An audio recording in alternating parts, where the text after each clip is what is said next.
All right, then we got get ready to be a rising star. This is your season of shine. Yes, it is. With team deathmatch, power shift expansions, new weapons, and a loaded battle pass, season 6 is set to be one of the most exciting yet. Let's go. The arena is waiting. Step up and claim your place among the legends.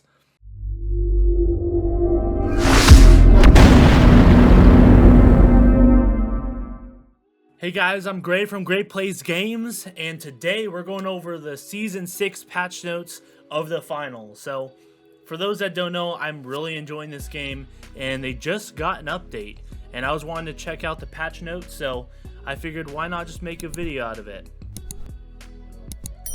So let's go ahead and check it out. So we got Welcome to Season 6 Rising Stars. To the sound of a minigun revving in action, and to the thunderous roar of the viewers watching from the stands, we are proud to announce that the wait is over. The finals, Season 6, has arrived. Let's go.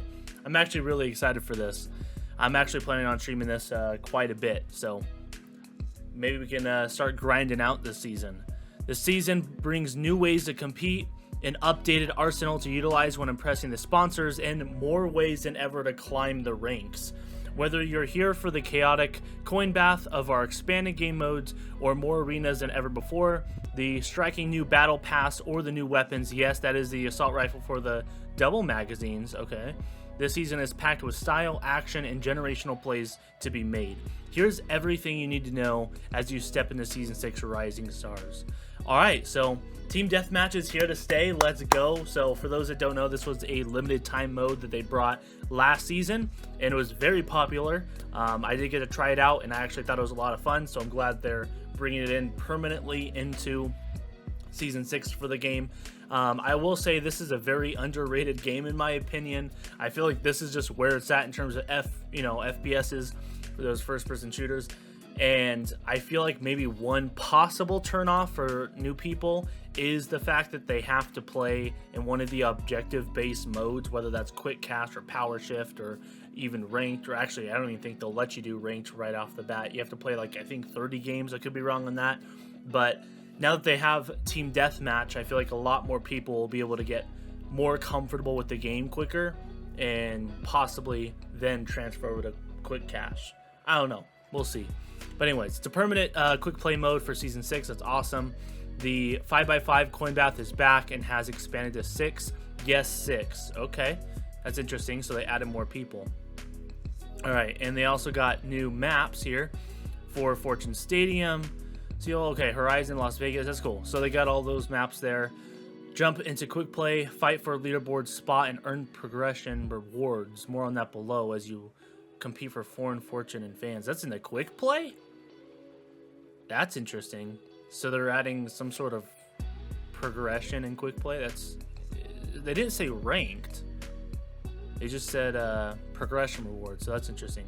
Power shift also expands to new arenas. Nice. So we got new maps for that. That's cool.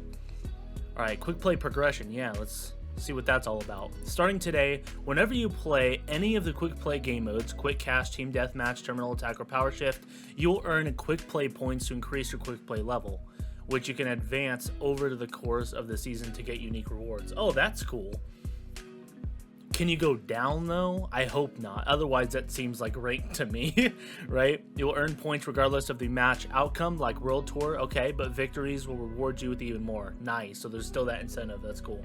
Whether you are playing casually or grinding for the top, each match counts towards your seasonal progress. So they didn't say that you go down, so I'm assuming you don't. It wouldn't really make much sense, especially when they're comparing it to World Tour, because World Tour you always progress and you can't go down, which I'm actually all for, just because bonus rewards. Why wouldn't anyone want to get extra stuff? You know what I mean? They already have a ranked mode where you can go down, and World Tour was kind of like the in-between where you could go up, but it felt like ranked. It was still competitive, but it wasn't like quick play where you got nothing for it. And they actually had pretty cool rewards for the World Tour. In fact, I think better than even the ranked ones, because you got multi-bucks. So I wonder if that's gonna be a reward for even the quick play. That'd be really cool. Anyways, Las Vegas Stadium, a reimagined classic. Ooh, okay. Nice. This looks cool. So the Season 6 transforms the Las Vegas Arena into a championship stadium, fully redesigned for better movement, cleaner sight lines, and smoother combat flow. I actually kind of like the Las Vegas map, but I think this looks pretty cool too. I mean, I won't know for sure until I get into it, but it does look pretty tight. It kind of looks like the combination between that one stadium map. I forget the name of it. I don't know. There's a stadium map, and then there's the Las Vegas one that looks like you're in like a casino and stuff like that. So I hope they're not like replacing the casino one, because I kind of like that casino one as well. But this does look like a cool map. All right, so each sponsor has put their own unique stamp on the arena by taking over the casinos and branding them to fit their own architectural aesthetic. That's cool. The stadium has loaded. The crowd is cheering. Are you ready to face competition? Yes, I am, man. I'm pumped for this. New weapons and sights. Let's go. I was actually kind of curious if they were going to add any more sights, so that's cool that they are. New weapons. We got that minigun. Ooh, it looks fire, dude. Here we go. Oh, each class is getting a gun. Okay. I knew about the heavy and the minigun. They even talked about that earlier, but looks like a light is also getting a new gun. The ARN 220, and the medium's getting a CB01 repeater. All right. So the light one is the contender's best friend. This zippy assault rifle keeps you in the fight with lightning fast reloads thanks to a secondary magazine with a small recoil and a blistering fire rate. It's built to shred mid-range targets before they know what hit them. Okay, I'm gonna have to check that out. And there's a lot of weapons I gotta try out. Tons of them I haven't even touched. Same thing with the gadgets. This hard-hitting lever action rifle is built for precision. Empty the clip, snap it in a speed loader, and get back to landing high caliber shots in no time. High risk, high reward. Ooh. This might fit my playstyle depending on the day. Y'all know I like the revolver. I like the other, what was the gun? It's kind of like the shotgun for the medium class, but it was almost like a slug. Not quite, but it was powerful up close, but once it hit to mid-range or long range, it'd still connect, but it was like no damage basically. The reload time though for it was just insane, as most of the hard-hitting guns, right? And then the heavy's getting the M134 minigun, a bullet-spewing beast with an insane fire rate and massive ammo reserves. Yep. Hold down the fort, spin up the barrel, and let it rip. Yeah. Just don't expect to run anywhere fast. Yeah. I figure the mobility is just going to be pretty much non-existent with this thing. But we'll see how good it is. I'm excited. It looks fun. And it looks really good. All these weapons look really good. Alright, Battle Pass, rising to legendary status. So the Rising Stars Battle Pass brings 106 rewards inspired by the golden age of sports, entertainment, outfits, emotes, and more. Let you transform from an underdog to a championship legend. So there's a premium Battle Pass. You can earn up to 1,575 multi-bucks, enough to get the next season's pass plus extras. Cool. Unlock 26 rewards. Okay, yep, that's the free track. And then sign your sponsor. These are the 3 sponsors. Okay. Ooh, this one's kind of giving me ninja vibes. This is cool. I'm not sure, but I might go with this one right here. I don't have to read through all of the different sponsors here. This is ultimately what they look like. Sometimes they can look a little bit different in game, because you can only kind of see their face and top. So I don't know, maybe I won't like the rest of their outfit, but so far I'm going for this middle one here. Looks pretty cool. And then we've got customize the house down, passion for fashion. Coming to season 6, you can mix and match cosmetics however you like across all builds. Wait a second, weren't you able to do that already? I thought you could already mix and match. I mean, I've already been doing that. And save up to 24 outfits at any time. That's cool. This is cool because I was always limited to however many class systems they would allow me to do, which is funny because it was always enough classes. I have like 3 lights, I think I have 2 mediums and 3 heavies or something like that, but I mainly did that for the different outfits. Like a lot of them have the same loadout but different costumes, so that's really cool that they've got the actual you can save up to 24 outfits now. That's really cool. I like that. That's a little nice quality of life feature. Then there's no more manually equipping each item. Just pick an outfit and apply it instantly. That's cool as well. So it sounds like you could possibly even do it. Maybe here, right here. If you forget to equip an outfit before a match, you'll have one last chance to swap in the loadout selection screen before the game begins. That's cool. Yep, I like that. Then there's plenty more in the store. Okay, yeah, as the store is receiving a major overhaul, making it better, looking better, more functional. That's always good. With categories for a wide variety of tastes. Okay, that's cool. Practice makes perfect. The practice range has been upgraded with new and improved dummies. Okay, that's pretty cool. Or as we like to call them, Smarties. All right, we've improved our dummies that react to your loadout just like real contestants. That's some nice changes. They've improved private matches and spectator mode. That's pretty cool. I didn't even realize that they had a spectator mode. I knew you were able to do private matches, but the spectator mode might be pretty cool, especially for different content I want to make as well. So it looks like you have more customization options. You can now select, well, you were able to select the arenas and modes, but now you can configure weather. Wow, cool. Variants and game show events. That's pretty cool. And then you can drag the players to different teams, making it much easier to arrange matches. That's cool. Spectator mode has seen huge improvements, because I knew there was a spectator mode, but I thought it was like once you die. It wasn't like a full-on spectator mode, almost like what Marvel Rivals has, which I think theirs is phenomenal. I think everyone should take a note from their book. But it looks like character outlines allow spectators to track players through structures with team-colored outlines and custom camera locations. Let spectators save up to 9 camera angles for instant swaps, making it easier to follow the action. Okay, cool. There's an expanded streamer mode and privacy options, so that's cool. If people are getting stream sniped, that's a nice little change. New body types for heavy, huh? Okay. Bringing new body choices to the game has been in the works for a while now, and it's a huge undertaking. This season, we're debuting the first new options for heavy. That's interesting, because I've heard, you know,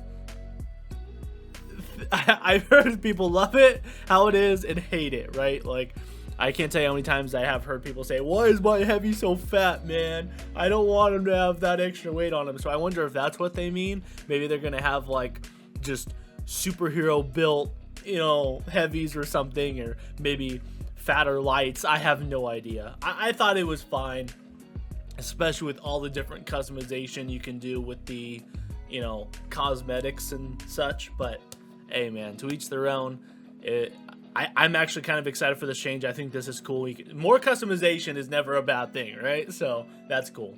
A soundtrack built for Champion. Season 6 includes 6 new tracks. Let's go. See, that's another banger thing about this game, dude. They got some really cool music. They always add new music each season. And even in the settings, as you're in the main menu, you're allowed to just choose the season that you're on, or include like all of them. So if you like the one from season 1, season 2, season 3, you can choose. So I like the ones not only that they add, but also the older ones. So I typically mix it up and have it running just randomly. And then so much more. Let's go. Season 6 also comes with a new round of World Tour stops. Let's go. Let's go. Because I've been really wanting to get into this game. I've been wanting to do ranked. I want to do world tours. I really do want to grind this game. You know, I was in this stage. There's always some sort of game that I'm in this stage, right? So at one point it was Battlefront 2, which I still love that game, still gonna play it, right? But there was even like a time where I was super into Apex, right? And it also depends on like if my friends are playing and things like that, right? But there was a time where there's one specific season where I was able to grind Apex and I had a lot of fun. And I feel like I'm now finally in that phase with the finals. I do believe the finals is the best FPS out there right now. They bring something so special that no one else is bringing to the table. So if you guys haven't tried out this game, I highly recommend you download it. It's completely free. Give it a shot. See if you might like it. And, you know, I'll be playing with subs here and there as well when I, you know, start streaming this. So let's go ahead and see what they've also adjusted. It says that the way new players earn VRs to help them ramp up into the game faster, and have lowered the VR prices on some of the older loadouts. Oh, okay. To fast track green contestants into the loadout of their dreams. Okay, that's cool. So this is like the, I'm assuming the currency. I just can't remember if VR is the right name of it, but I'm pretty sure this is the currency you need to, you know, buy the weapons and gadgets. So that's cool that they're actually decreasing some of the prices. Cool. All right, then we got Get Ready to Be a Rising Star. This is your season to shine. Yes, it is. With Team Deathmatch, Power Shift expansions, new weapons, and a loaded battle pass, Season 6 is set to be one of the most exciting yet. Let's go. The arena is waiting. Step up and claim your place among the legends. And they've got beautiful balance changes. Let's go. So for gadgets, the anti-gravity cube decreased cooldown from 40 seconds to 35. Goated change. Super underrated. Dude, listen, I personally have never used the anti-gravity cube, although I have seen opponents use this thing, and it feels like it's up there for so dang long. There was one match where it's like my team, it wasn't just me, my entire team, we were all like in the chat being like, dude, how is this thing still floating up there? So that's definitely a good change. They increased the effect radius from 3.5 to 4. I like that change as well. I'll take that trade-off. I think this is definitely a good balance change, right? Where they decrease the cooldown. Wait, well, I guess technically it's a cooldown, right? Rather than the actual gadget itself. I misunderstood that. So, technically, this thing's getting a buff. So, it's just a cooldown that's being decreased, not the actual effect of the gadget. So, darn it. I would be okay with these buffs as long as you didn't make it last as long as it does. I feel like it lasts a little too long, in my opinion. I mean, yes, there's ways to counter it, but it still lasts a long time. All right, we've got APS turrets, decreased damage taken per projectile. Okay, that's good. The turrets are just something you don't want to mess around, so any nerf to that is good. You know, you don't want to nerf it in the ground where it's totally useless, but at the same time, like, those things already melt you, so I'll take that nerf. For the data reshaper, never used this either. Decreased ammo count from 3 to 2. Okay. Dev note, in the last rounds of buffs for the data reshaper became a very effective counter to specializations like the Guardian turret. You could do that with the Guardian turret? I didn't even think about that, man. Wow. That's genius. And other long cooldown deployables due to its improved usability. Dude, I didn't even think about that. To use it in that way, to use it on like an actual like Guardian turret, that's pretty sick. The cost of using the Reshaper's ammo, by the way, the Guardian turret's what I'm talking about, not the APS turret. This is like the, if I'm not mistaken, like the trophy system, right? It kind of works like one anyways. Pretty sure that's the one. I'm still like learning with this game, guys, so hopefully you guys are learning with me for those that are new to this game. Alright, we got Glitch Grenade, decreased the fuse time from 1.8 seconds to 1.5 seconds. Alright. Gravity Vortex, they increased the maximum duration of the Vortex. Wait a second. Gravity Vortex. Is it Anti-Gravity Cube? No, I'm pretty sure this is the gadget I'm thinking of, where it like raises everything and just completely shuts off the gravity. The Gravity Vortex, I'm trying to think what that is. Huh. Increase the minimum duration of the Vortex from 5 seconds to 7 seconds. No, it lasts a lot more than 7 seconds, so this is definitely something else. I can't remember what the Gravity Vortex is right now. The Tracking Dart increases tracking duration on targets from 10 seconds to 13 seconds. That's cool. This is a small buff for the Tracking Dart to hopefully make it slightly more desirable as a gadget pick. Yeah, I just feel like this is just one people don't really choose. I've definitely tried it out. I don't like it. To be fair, I've only tried it like once or twice, but it's like it feels like a waste of a gadget slot. So I feel like they're doing this just for the sake of making it slightly more desirable. Like, it feels like they know that, you know. One thing I haven't seen them talk about yet is the stun gun, which was one of my favorite gadgets to use as the light glass, and they completely took that out because, I mean, it is kind of a broken move. It just makes it where you can't basically move effectively, right? And they said they were reworking that. They kind of took it out like halfway through I don't know if it was halfway, but they took it out last season, so I wonder if they have put it back in for the season, or if they're keeping it out and they're still working on redesigning it. I don't know. So we've got explosive canisters, So they reduce the fuse time of the explosive canisters so they will detonate sooner and more reliably. That's cool. I mean, I'd be okay even if they didn't do this, because technically all that did would just add more strategy to it, because you had to use it in a particular way, because sometimes it would bounce off of different walls and things of that nature, but then sometimes it would hit and just hit it. So I understand maybe they're doing this for consistency, or like they're saying more reliable. That's also really important too. So I prefer this change, to be honest, but I could see why some people maybe wouldn't be okay with this, because maybe you gotta, you know, anticipate that and try and spin it so that way it kind of hits it, or you throw it and then you shoot it. You know, there's a lot of different ways you can you know, use strategy and for modes like quick cache and things of that nature. So for the specializations, the cloaking device, they increased the cloak max blend from 1.5 to 1.75, making cloaked players slightly more visible to others. Interesting. So it seems like they're getting a little bit of a nerf, making cloaked players slightly more visible. Why? The whole point of them using this specialization is so that way they're not visible to others.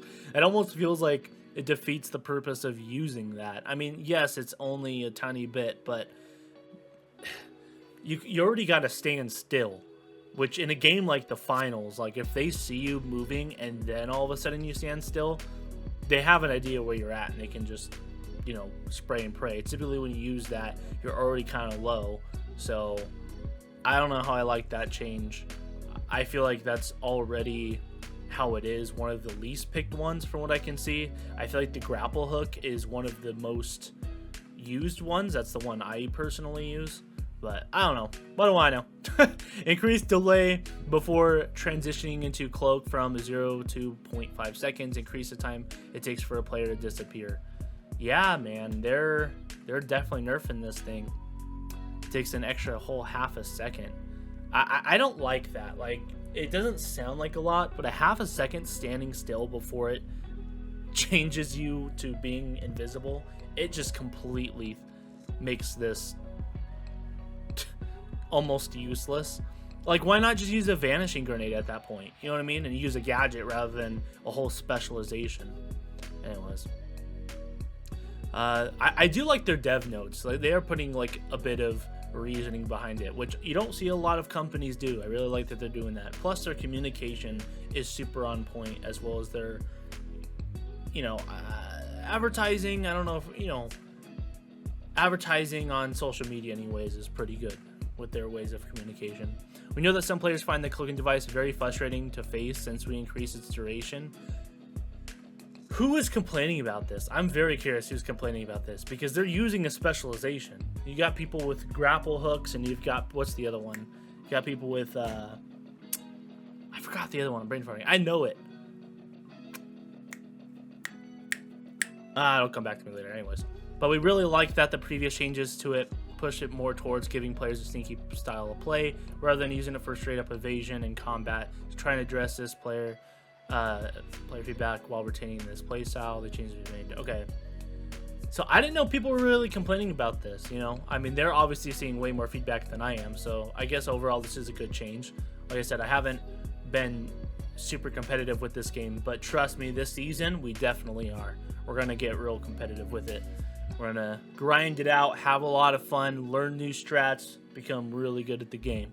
All right, Winch Claw. Increase the max range from 10 to 12. Nice, so that's a good buff. Adding scaling of the stun duration versus weapons and gadgets. Okay, cool. They increase the maximum weapon gadget stun duration on targets hit at max range from 0.55 seconds to 0.65 seconds. Nice. And then, cool. Stun effect changes described here impact weapons and gadgets only. Specializations are always impacted for a fixed stun duration, which is a different value. All right. We feel that the last round of changes we made to the Winch Claws were maybe a little too aggressive and limited the use cases for it. As a result, we've buffed the range capability this time around. Nice, I like that. To offset this, we've made the micro stun duration for the Winch Claw. See how they're getting creative with this? Like, okay, we were too aggressive the first time, so let's draw that back, but we also want to target more of what you guys are complaining about, which is the stun, right? No one likes the stuns, hence their stun gun, why they took that out of the game, right? All right, weapons. The AKM. It improved recoil interpolation, making the weapon feel slightly smoother when it recoils. Okay, so this does not change the underlying recoil pattern, only some of the first-person camera movement. Okay, so it's just a little quality of life, right, to make it feel nicer to use. So it's not really a buff, but it's not, I mean, it's more of a buff than a nerf, but it's not really a buff, right? It's just, hopefully you'll want to use that weapon more. Now with the CL40, they increased the size of the inner blast radius from 30 centimeters to 60 centimeters, meaning it should be easier now to do maximum damage. Good. Increase the speed of the grenade projectile to 35 to 42. Nice. So this definitely got a buff.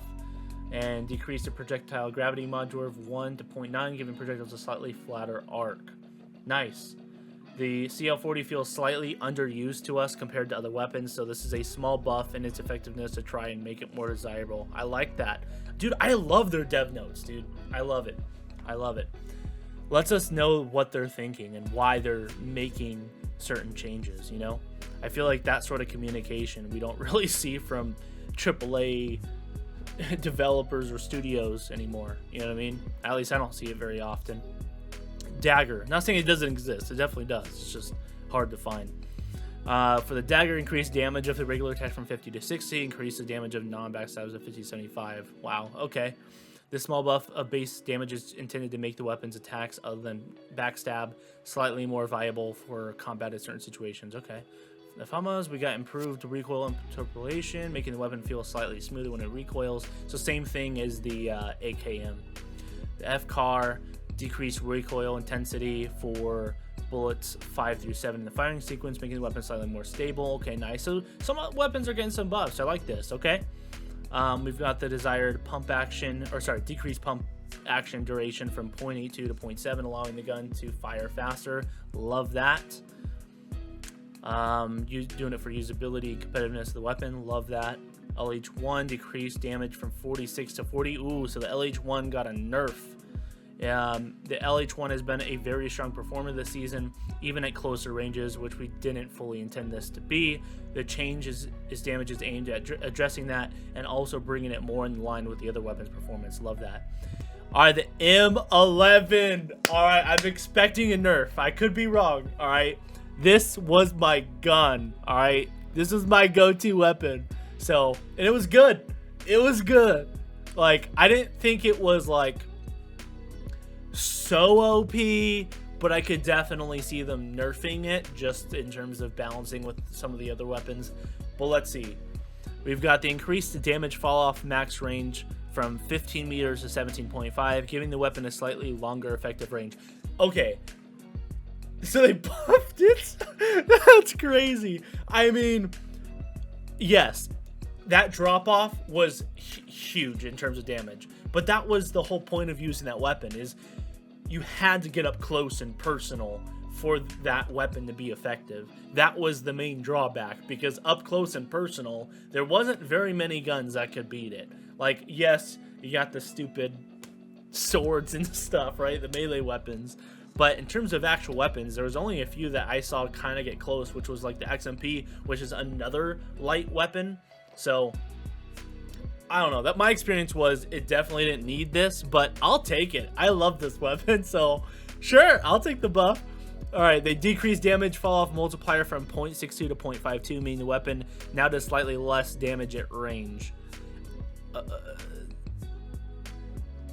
I feel like these are kind of counterintuitive. I mean, I'd have to try it out, but it's like, why not just leave it the same at that point?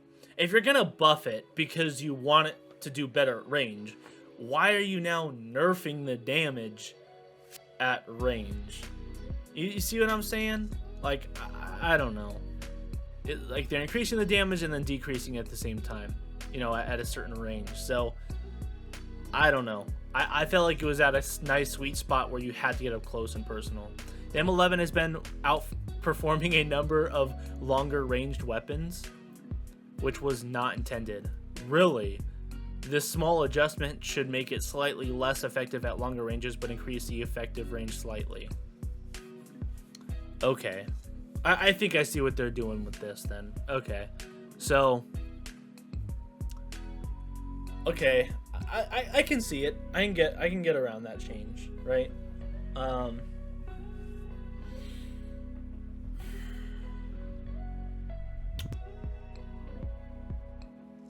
number of longer range weapons. I don't really see. I think it was outperforming because it was so darn good at close range, and yes, people happen to shoot it at long range, but it was never effective at long range. So I don't really know what they mean there. I think maybe they just saw that there was a lot of kills at this range, but that just happens when people are left with that weapon. I bet you if you looked at the ratio between their kills up close versus past that range that they're saying here, right? I bet you there's a big drop off because I didn't really notice it doing really good damage from even medium range. Up close was killer.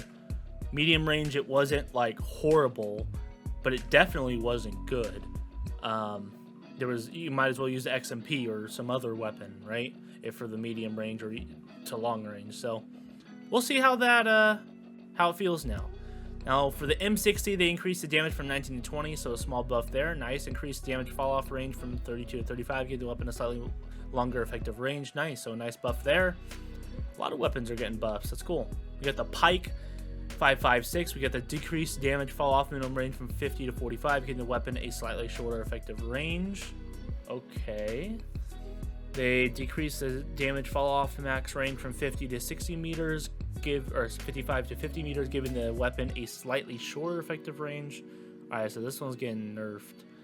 And now they're decreasing the damage fall-off multiplier from 0.75 to 0.75. I mean, they're not big changes, but they might just be small enough where you notice a difference. And they slightly reduce the amount of visual recoil experience when aiming down the sights because the bullets to land closer to where you are, reticle indicates. Okay, got it. Alright. We want to bring it back in line with the other weapons, and we feel these reductions to its effective range should help achieve that. Alright. Then there's SA-216. Or sorry, the SA-1216. They decreased the pellet count from 13 to 12. Therefore, the total damage per shot decreased from 78 to 72 due to the pellet count change. Okay. So, wait a second. So you're nerfing it twice? So you're saying, okay, instead of having 13, we're going to give you 12.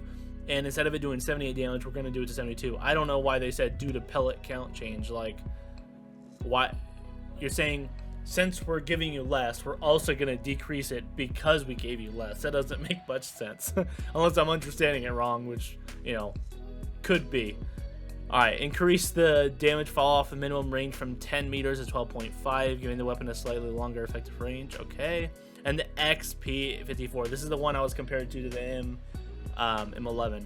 So increased damage from 16 to 17. Ooh, it's getting a buff. Oh, snap. Increased damage. This was already good, right? It was good, but it just depended on your situation, right? Like, I felt that this weapon is better for more of the medium range, like close to medium range, versus M11, which was all close range, right? I feel like the M11 beat the XP at close range, but this definitely beat the M11 at medium range. So it just depended on what you were wanting overall, right?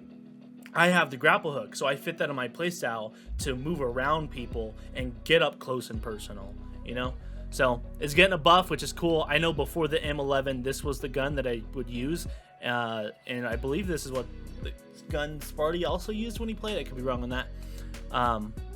We got an increased damage fall off minimum range from 20 to 22.5, giving the weapon a slightly longer effective range. So they're improving the range and the damage. All right. And the increased damage fall off max range from 30 to 32.5, giving the weapon a slightly. Wow. Okay. Cool. Giving a bigger window there. I like that. All right. I'll take that. I might have to try out this weapon here too. They decrease the damage fall-off multiplier from 0.62 to 0.52, meaning the weapon now does slightly less damage at range. Okay, so this is more of the further range versus this is more of the mid-range. Alright, and then content and bug fixes. So, normally with this game, I haven't really encountered any bugs. There's only one that I can say that I've actually encountered and that I thought was quote game breaking, not that it was super game breaking, but it was something that needed to eventually be fixed, and that was where I was running into these invisible walls. Although I've only encountered that twice, and they were both during team deathmatch, which was a limited time mode.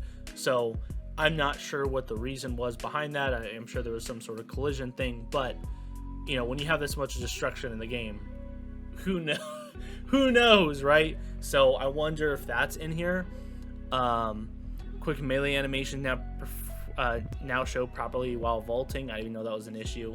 Made all transitions to aim down sight while sprinting much smoother. That's nice. Fix an issue where melee animations could be missing. Okay, that's not good. See, these I've never encountered. Fix an animation issue when reloading prior to interacting with cash outs. Okay. Fix an issue that would cause reload animations. Fix an animation issue. Oh, great. My mouse just died. Hold up. Let me plug it in real quick. They fix an issue where interrupting loops reload animations. So a lot of, I mean, we're in the animation category, right? Throwing knives will now always play the standard deploy animation. All right, just scanning through some of these. I'll also have the link in the description if you guys are wanting to look for something super specific, but I'm just kind of going through, seeing what changes I notice, things of that nature, seeing what I can expect going into Season 6, because I believe Sam and I are actually going to be playing Season 6 together for the first time, and hopefully getting that video out on Great Place Games. You guys probably won't see that until after the stream that we have planned, but who knows, maybe I might put it out beforehand. It all depends. Audio. Reset the player's music playlist to play the Season 6 soundtrack for a fresh introduction. Okay, this is the thing that I was talking about earlier about the music and stuff. They have that little option there. Fix an unbound text with the controller. Okay. Gadgets. The APS turret was attached to a liftable object and was being carried by a player. that. I wish I saw that. That just sounds like funny to see, like in a game.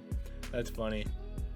Gravity Vortex custom skins now stay applied when thrown.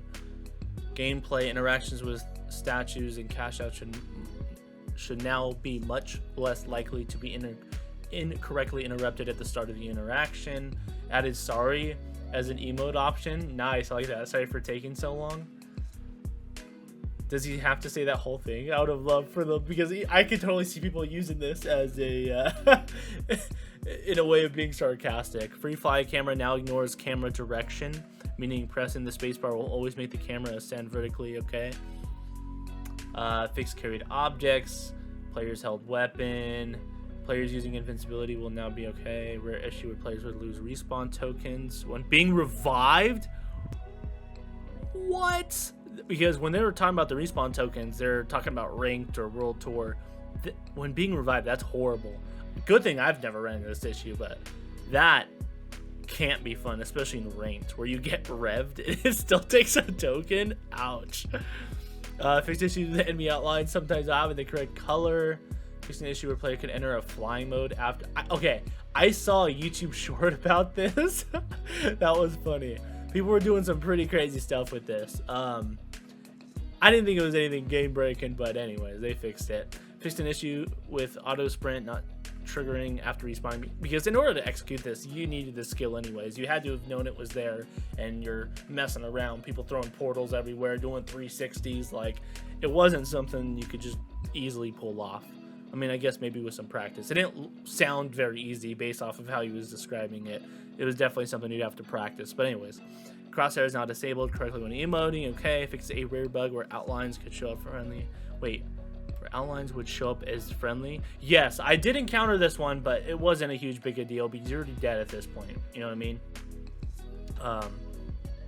When it would show up. You know what I mean?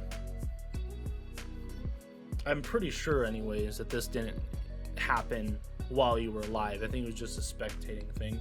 I also noticed that on the death feed that pops up on the right side of your screen, like right here, I'll notice that sometimes it'll be blue, like my teammate did it, but the name will be right and the name's on the other team, so it was just a little confusing based off of that. Grenade throwing is now properly canceled when interacting with items. Okay, I like that. Fix an issue where using the last ammo of an item and picking up an object directly and then drop it again. Okay, potential fix for a stubborn issue where ADS suddenly stops working. Ooh, that sounds bad. Fix an issue where players could have the wrong item equipped. Okay. Game modes. Game show event during is now shown in the HUD. Players would not be able to pick up their full loadout. Resolved issues with vaults spawning mid games would not be highlighted. Banquet. Removed banquet from... No. Wait, remove Banquet from the quick play menu for as now TDM takes its place. Banquet will still be available in private matches. Okay. Banquet is unfortunately a least played mode and often struggles to be with a very small population of players due to that lack of popularity. With the addition of TDM to the game, which has a similar gameplay, yeah, it is true, but has proven to be much more popular, we now feel that this is the right time to take Banquet out of the rotation to make sure we don't split the player base between the too many modes. All right, totally understandable. Banquet will remain available in private matches and may return for events in the future, but to ensure the best quality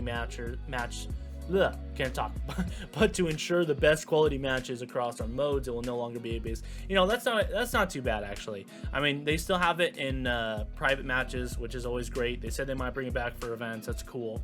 And the fact that they have TDM. I mean, to be fair, the only reason why I would play Banquet was because it was the closest thing to TDM. Like, it was the closest thing where you could focus on kills.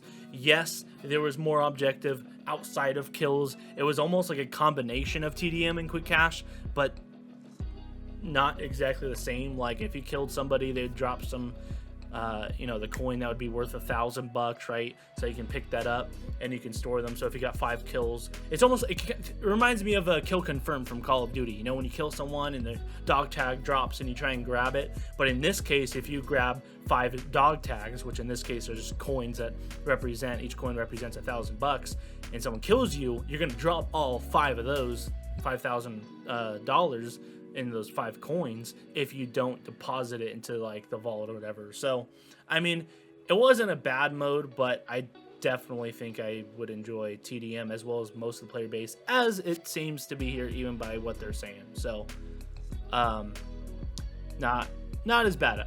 If they removed it entirely, that's something I don't like to see. I mean, I get it in terms of not wanting to split up the player base, but the fact that they at least have it in private matches is super nice, right? It's almost like, it reminds me of Extraction and Battlefront 2, right? I love that mode.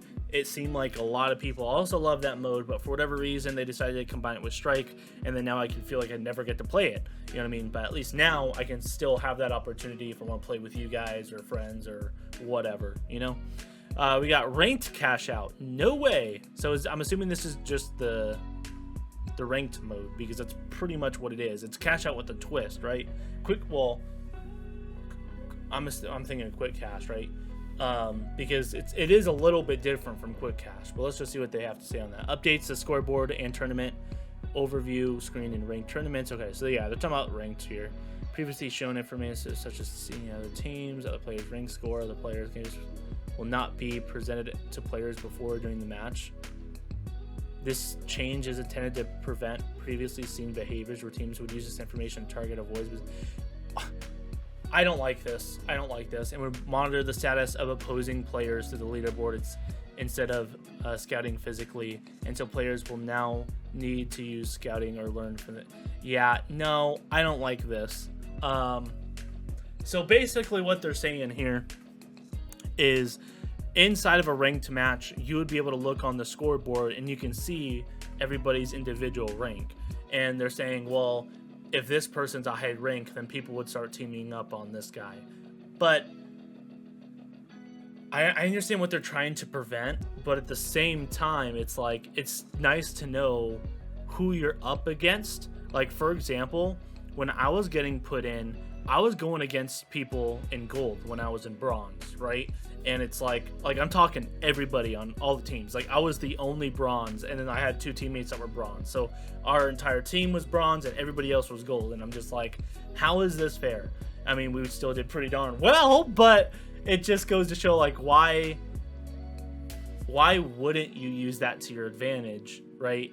Because of the bad skill-based matchmaking in ranked, right? That shouldn't be happening at all. Like, for example, I've played with Emerald players. I was nowhere near Emerald. I mean, I know that has to do with World Tour, right? But it's still same concept, right? If I can see that somebody is that sort of ranked, let's say they're Ruby, right? That's the equivalent for tournament ranked. So if I see somebody is Ruby, you better believe I'm going to tell my team, listen, be careful of this guy because he's in Ruby. Because to be fair, we really shouldn't be going against Ruby unless we're close to Ruby. If we're in Bronze, like I understand why they're doing it. I just think that instead of, working on fixes to fix that, why don't they just work on their SBMM? I obviously know there's limitations, especially with ping and everything else. I get it. I do. But I don't think this was that big of a deal, to be honest. Because those people that people are teaming up on because of their rank, if I'm understanding this right, they should already have the skill anyways to beat the bronze player. So it's like, they should be ready for that. You know what I mean? Anyways. TDM added the quick play menu as a base mode. Nice. Now available on these maps. Nice. We already read that. So this is kind of like a recap, I'm assuming. Cash out. Fix an issue where it occasionally cause teams to respawn too close to objectives. I did actually see this. I encountered this one time. Very bad. So I'm glad they fixed this. That's good. As for the other invisible collision issue, I haven't seen them fix that yet. But, we still got quite a few patch notes to go here. So, Goo no longer slows down the platform. I didn't even know Goo did slow down the platform. That's interesting. Huh. That's cool. Probably adjusted the speed at what the platform moves based on the amount of players on it. Ooh, I like that. That's cool. Goo slowing down the platform was a mechanic that a lot of players didn't even know about and could inadvertently hinder you and your team. Yeah, I didn't even know about that. That's crazy. The concept of weighing down the platform could potentially be an interesting dynamic element, but we feel it's more important that the platform and its locomotion are made reliable and do more than anything else. Okay, hence the removal. Okay, I see this. I mean, it sounds like a cool concept, but yeah, you definitely have to do a lot of educating with that, or make it so noticeable where people do notice it when they're playing a game. So for maps, they fix an issue. Players could throw a Goo barrel out of bounds and stick to the brick tutorial. Okay. Update the collision of industrial frames to better match their visuals. Make it possible, or your elevators can. No! This is like one of my favorite things about those maps at elevators, dude. Elevator doors are now able to be destroyed. I hate that. I thought that was one of the fun things and really implemented some extra strategy when the vault would be an elevator. It wasn't every time, but when it would, it was so fun being able to just get your team in there, right? And you're just going up and down, right, in the elevator, and you got teams going up and down the stairs, ziplining, just trying to get in because you can't break the doors. So the only way in was when the you happened to be on the right floor when the elevator doors would open, which wouldn't be very good anyways, because if that was the case, then you got the team inside the elevator waiting for you anyways, right? And you're trying to get in, and typically they'll have shields that you can't shoot in and people can shoot out, or if they got a heavy, they can put down a barricade or whatever else. But there was always which now that I'm explaining it, you guys are like, that's exactly why they're changing it gray, because they don't want it to be so overpowered where whatever team puts it in, they instantly get it. Well, no, that's the whole challenging part about it, right? But there was still always a way, and that way was through the top. There was always a little door. Just some people didn't know about it, but that's the whole point. You got to figure it out and play when those doors aren't able to be destroyed. There was a little opening in the top that you could do, and that would screw the team inside. You can toss a gas grenade in there that hopefully forces them out, or they'll just die, and then you can go in there and do it. Or you can throw down a pyro grenade or a frag grenade. You can throw down anything, or you could go down there yourself and take care of it, right? So I think this is a huge, not only an unnecessary change. I understand why they're doing it. I don't agree with it. I think there's a lot more fun if you could not destroy those elevator doors. That was like the one thing you couldn't destroy in the game. Like, that was what was so darn fun. Like, at that case, why not just be able to destroy the entire elevator, right? Like, I don't know. Anyways, so that's a little bit of a bummer. Slightly increase the distance to the map border becomes okay. Fix whenever the doors could be opened by walking backwards into them. Why is that a big deal? Who cares if you can open a door while backing into them? So what? Whatever. Fix a visible seeming landscape.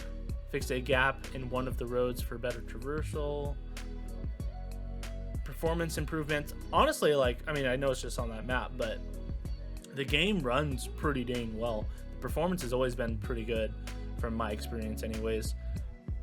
They can get stuck between a rock and a hard place. All right. Total rework of destruction. Yeah, so it looks like the Las Vegas Stadium is that new picture that they showed. They completely changed it with that new total rework. Interesting. All right. Fix a floating sign. Multi-wood mass. So a lot of these are pretty, you know, obviously good changes. It's what they are, you know, they're just bug fixes and changes, quality of life. Fix many of the most common crashes. Okay, yes, I will say that, I forgot. That is actually one big problem I did have as well. So there was the invisible collision. There was that only happened twice, right? There was that other time where I wasn't quick cash and that enemy team spawned right by us. Which obviously is a problem. They fixed that. I haven't seen anything about the invisible collision stuff yet, but it is possible that I missed it as I was scanning through. And this was the other one. Overall, the performance has been pretty good, but there was one time that I was in ranked and I was playing and the game would crash. And I'm just like, dude, what? All right, not a big deal, right? It happens, right? I go to boot it up again. Right when I get in, it crashes again. I do that, I kid you not, 4 times in the ranked match. At this point, the game's pretty much over. This happened at the very beginning of the match, and by the first round, if you guys know how the tourneys work in ranked, you guys know that there's that first round or whatever. Somehow, my team managed to get the win without me, which is already unheard of, all right? But anyways, we get to the second game, it crashes again. And then when I try and join in, for that 5th time, and I'm not even being sarcastic here or exaggerating, like, I kid you not, the 5th time I try and join in a row of not being able to play, it now says I'm banned for, you know, however long it was.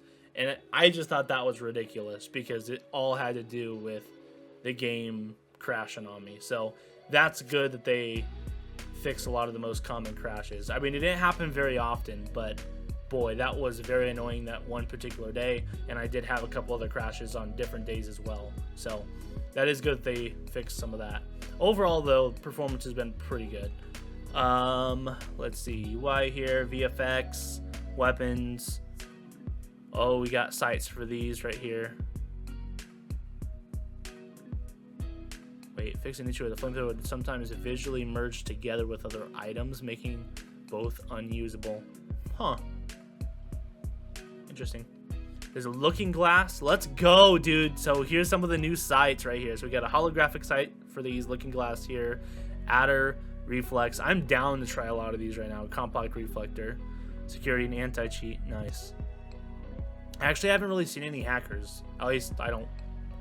Any blatant ones anyways. But yeah, that's going to do it for the patch notes, guys. So there's actually quite a bit here in this update. I like it. A lot of things to try out, you know, and experience. So if you guys haven't checked it out, check it out. And I will be having a gameplay video posted, hopefully with me and Sam, on the channel pretty soon here. Have a good one, guys.